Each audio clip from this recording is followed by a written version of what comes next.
let's get to talking ball. Dimitri, I need you to address something. And for the YouTube viewers, I'm rocking the Southern Miss shirt today because, God, it makes Dimitri so mad. It makes him so mad to see them start 5-0 with a win over Mississippi State at home in front of just a wild crowd, intense crowd all night. The freshmen stepped up. The guys that they were counting on coming back from injury and the returners, everybody stepped up, shut out Mississippi State, and we got rid of Dimitri. Let's go. He's back. I'm just kidding. That was funny, huh? So I need you to address the hoopla that you got on Twitter from Attack Eagles and the whole Southern Miss fan base that was just dragging you for just such a piss poor take you had on our last episode. Well, I guess where do I start with this? The way I went about it was wrong, if you will. I've been a Southern Miss supporter and fan over the last 5-6 years. We love Southern Miss. The past 2 weeks, preseason research, I just didn't like Southern Miss that much. I thought they had something to prove. I thought they had unknown at the plate, on the mound. They're always going to be good. I said that. What I meant to say last weekend was I was trying to playfully find an excuse to justify my doubts on them. And Can I interrupt you? You made it a point 3 times, and I ignored you twice. And you're like, do you want to know what team made my eyes bleed? Okay. I was like, oh, God, here we go. I was trying to be – all right. Let's get this cut straight to the point. First of all, Southern Miss is saying, you have a list. You don't know ball, blah, blah, blah, blah, blah. I could give 2 shits about what anybody said. Give 2 fucking shits. So that's out of the way. That's clear. You can come at me all you want. It's not going to. I love one guy said, "Did you even play college baseball?" I saw that one too. I could care less. It makes me laugh. I thought it was funny. I was on my. Can I say something? You sound like you don't care.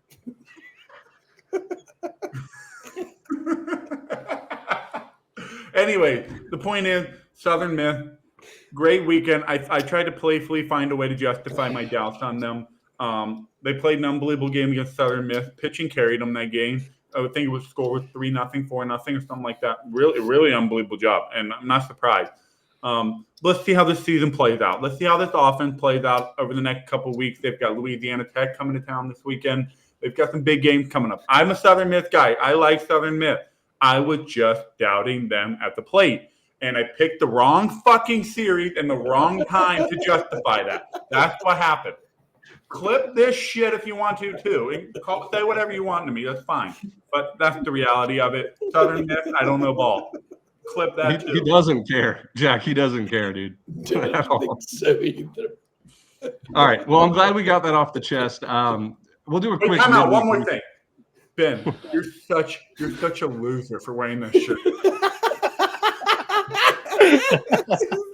Dude, you know how dirty this is? I wore it all day today, worked out in it, and I was like, oh, shoot, we're recording a pod tonight. I got to wear it. Yeah. Of course you are. Anyways, that was the start of our midweek recap. Huge win, Southern Miss at home against Mississippi State. Pitching staff looked great. We'll move on from that game. The big story of the midweek, or at least the story that got the most attention, was Brian Curley. Georgia's closer comes in, still throwing gas, 100 miles an hour. We saw him last weekend with the Nestor Cortez type delivery. Went viral for that. Fuck. Now he goes viral for making a face. Does anybody want to volunteer to make the face that he did on YouTube? Go ahead, Jack. This is what Dimitri did Tuesday looking at social media. Looks at the runner at second base, sticks his tongue out, and then drops, I think, his first curveball of the season for strike 3, wins the game. Which, by the way, was an absolute hammer. Yeah, just unhittable. When you're sitting 100 miles an hour, that pitch is unhittable.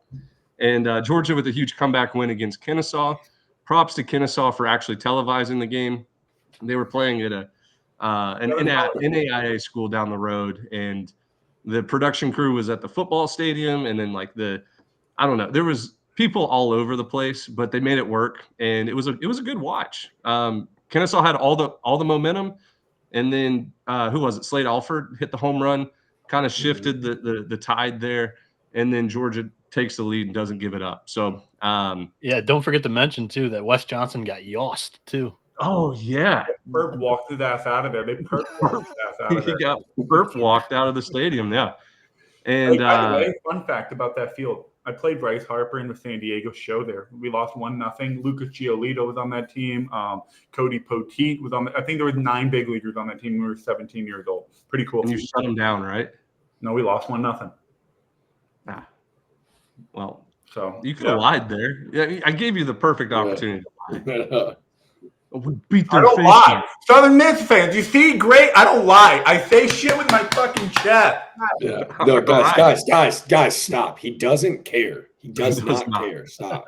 He's does not care. Bro, we're chill. We're chill. We're cool. I got you. We're good. Jack, I'll tell you a midweek game that I cared about. Come on, Dimitri. We're moving on. I'll tell you a midweek game I cared about, and that was Troy at Auburn. And golly, it was tough to watch at the end. Like, great game. Started out hot. Bats were hot, scoring runs, and then it kind of settled down for a little bit. They go to extra innings, and Troy just kind of fumbled the bag. That's the best way to put it. Routine single up the middle, gets between the legs of Stephen Meyer, turns a single into a triple, intentionally walk the next two. Ike Irish, walk-off double, tip a cap.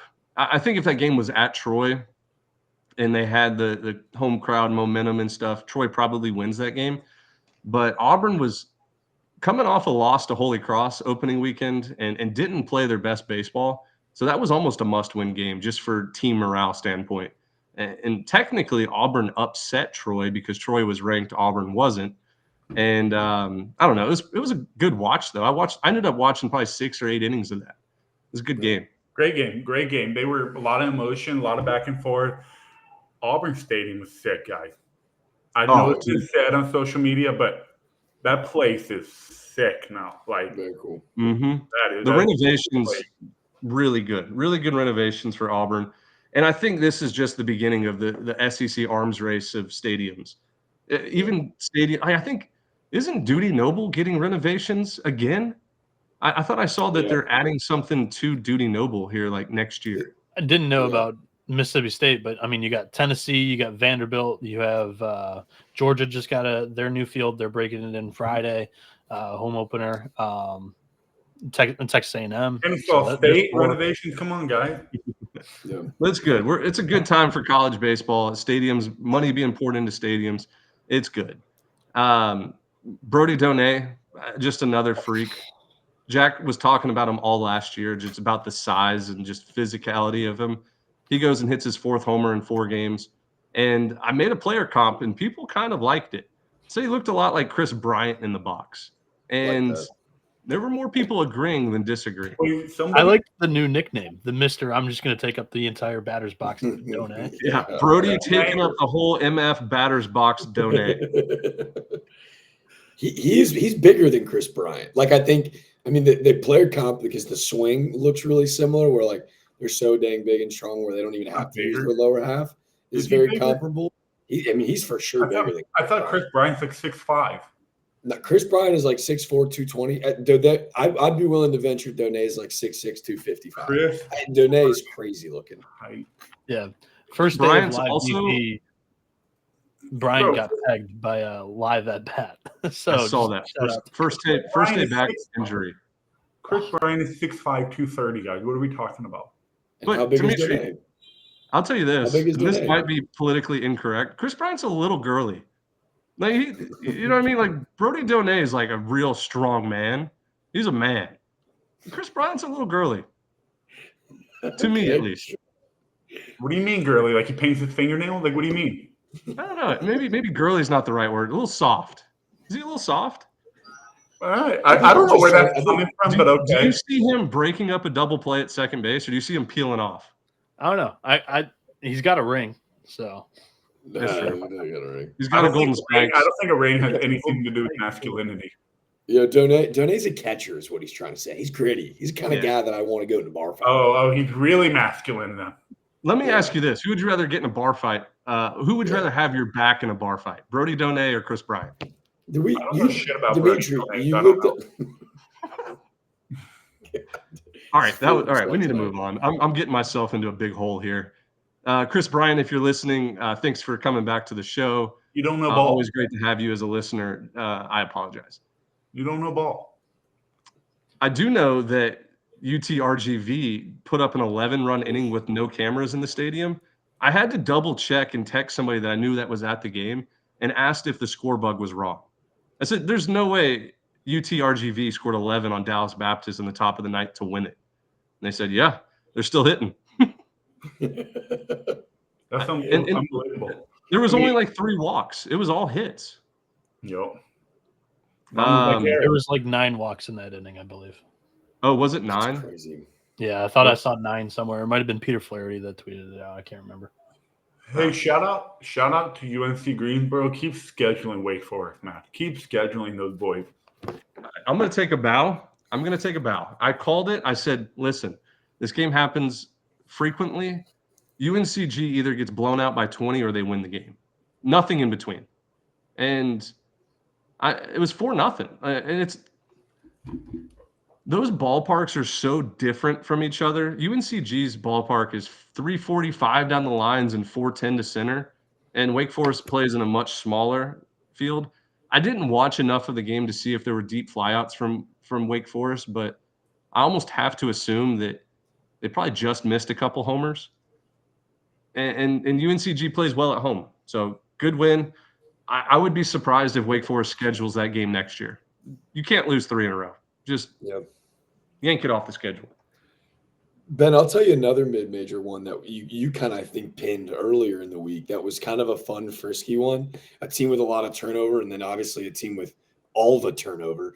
I thought Liberty with a statement win against NC State, right? To not only go beat – you pinned that one, didn't you? No, I was going to say hand up. Completely wrong on Liberty. Going into the season, I was down. I saw them sweep St. John's and then come back and win a game against NC State. The team's legit. Yeah, by the way, closer Duran, what's his name? Jaron? No, what's his name? What's the closer's name for NC State? He's like a top 5 closer. Well, they beat 2 All-Americans. I mean, they didn't throw D-Rock, Derek Smith, who's an All-American, but Jacob Duden, who's one of the brightest stars of our game, those 97, 98, he gets – I mean, he didn't miss. That Liberty offense kind of roughed him up a little bit. We have Liberty Xavier in our series pick'em for this week on 11.7.com. And shout out to Liberty for their aggressiveness, because I noted that like their ace Dylan Matheson threw in the midweek against NC State. He started that game. He's slated to go Sunday for those that want to know. A nice little, hopefully, rubber match. Yeah, that'll be a good series though. And yes, we will get to the weekend series pick'em, and we'll talk about the 6 games at the end of the show with more detail there. But listen, Liberty, what I've seen from them, big dudes, electric on the mound. Like this team, I think could end up being ranked as soon as the end of this week. I think D1 Baseball or whoever else is putting out top 25 rankings, they should see what this team has and immediately go, oh, top 25 team in the country. No doubt. Well, the storylines that we've talked about all year, Ben, like I don't even know if that's a hand-up situation, because we joke about it. There were probably 3 to 5 coaches in the country that knew what they had going into the season. We can lie and say, hey, our top 25 is bona fide. We know what we got. 3 to 5 coaches go, I'm really confident with what we got. The rest are going, let's roll the dice. Hopefully this new group of kids blends together well. Liberty's a school with a ton of money, and with the portal wide open, not saying that they're throwing money at the problem, but the turnaround can happen quickly. New coach, new kids. I didn't realize kid with the game-winning 2-run double, Michael Robertson. Robertson made that just sick catch. He almost one-ups freaking Canarella to walk things off. He hits the game winner. He was a defensive guy. They get that guy to go to Liberty. He was pretty dang good at Florida. That's a really interesting team that I don't know if I slept on. You just were trying to feel everybody out, and they have been felt, and they have made an impact early. 100%. The last note that I have from the midweek, Georgia Southern comes back and wins a game against Georgia. Yeah, Georgia Southern comes back and wins a game against Georgia Tech, right? Georgia No, Tech backwards. game. Georgia Tech. I knew as I was saying it, I was like, I'm saying this backwards. Georgia Tech comes back, wins a game at Georgia Southern, and Jalen Payton, who I thought was a huge draft prospect in the 2023 draft. I think he ends up getting hurt, misses all of last year, maybe pitches hurt last year, but comes in and gets the save against his former team. That was cool to see. And we also got to see Drew Burress just moonshot. And one of the prettiest swings in baseball. I'm including Major League Baseball players here too. There's just something that Drew Burress does that's just it's aesthetically pleasing to the eye. And I mean, who knows? Georgia Tech 4-0 this year against 4 Sun Belt teams. They sweep Old Dominion. They beat Georgia Southern. Great start for the Yellow Jackets. 100%. We're all just going to nod. Okay, cool. Yeah, Jack, you can go ahead and turn that TV off behind you. I mean, did USA just lose? Yeah, bad guys won. Oh, no. Sorry, eh? And there goes America continuing to care about hockey for another 3 weeks. Good job. I did have a thought, by the way. I had a thought.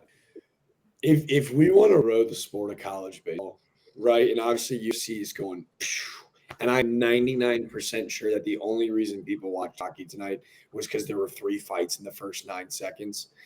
I think that college baseball teams around the country should designate one guy in every dugout that we can bring out, not saying for in-game entertainment, but just to get the boys juiced a little bit. Give up an 8 spot. Hey, William & Mary, Rhode Island, instead of giving up 36 and 22 runs, why not, to slow the game down a little bit, we go to our designated bully, and they just come out, foot in the bucket, and it's almost like sumo wrestler style, right? First guy to get pushed out of the I don't even know. I don't want to say batter's box. I'm saying the whole halo. First guy to get pushed out loses. You get like a free run or something. Well, I mean, Jack, that happens basically every rain delay. So make sure we televise all the rain delays, and then we got that covered. I'm talking real ball. College baseball has gotten so soft that there is no more rain delays. This brings up a good point, Noah. I'm glad you brought this up. There are no more rain delays in this sport. They just cancel games or postpone it now. Did you notice that? All around the country, 0 rain delays, but like 25 postponements. Let's get the boys out there. Let's get them hot. Let's get them loose. Make this injury prone.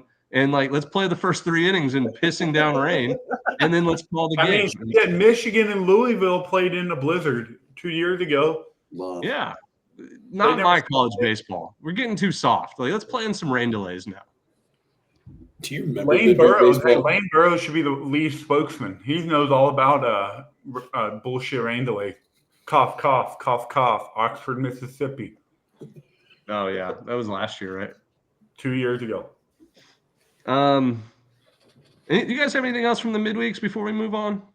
Nope. That's pretty much it. I think we nailed it. All right, cool. Oh, I have one before we move on. Do you mind? Yeah, go ahead. Dimitri scotch-free runs away from a guaranteed Uber Eats trip for me with Simo and Austin P. Scotch-free. Yeah. No rain delay. We do get a snow delay, but no, I think we are on to something. I think the Uber Eats wager is something that we're going to have to add to our portfolio. Hey, we'll run it back. We're going to run it back. Okay. I feel good about it. Running it back. Okay.